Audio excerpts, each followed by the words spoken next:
کوم انسان چې د قربانۍ کولو اراده لري او قرباني کوي نو د هغه دپاره دا یو مستحب عمل دی چې هغه دی د ذوالحجې میاشت اولې 10 ورځو کې یعنی په پیله عشره کې دی هغه خپل ویښتان او نوکونه نه وړئ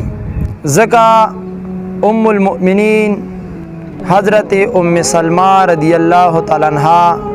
مبارکه فرمایي د هغه چا باره کې چې هغه قرباني کوي یا د قربانۍ اراده وي مبارکه فرمایي چې حضرت رسول الله صلی الله علیه وسلم مبارک فرمایي فلا یأخذن من شعره ولا من اظفاره شیئا حضور علیہ الصلوۃ والسلام مبارک فرمایي هغه انسان د نه نوکونه وړي نه د ویښتان وړي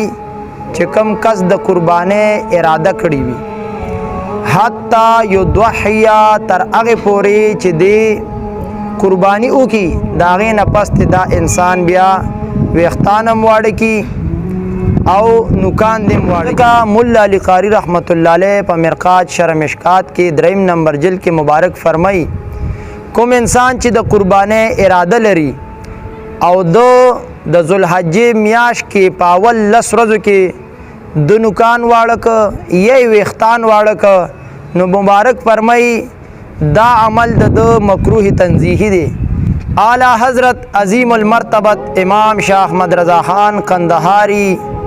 افغانی ثم البریلوی رحمت الله تعالی علیه نه چاته پوسوکو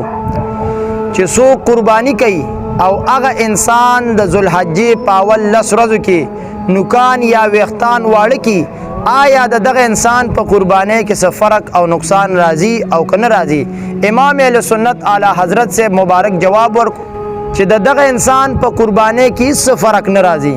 البته دا یو استحبابي عمل دی چا چې د ذوالحجې په اول 10 ورځو کې ویښتان او نوکونه کټ نه کړل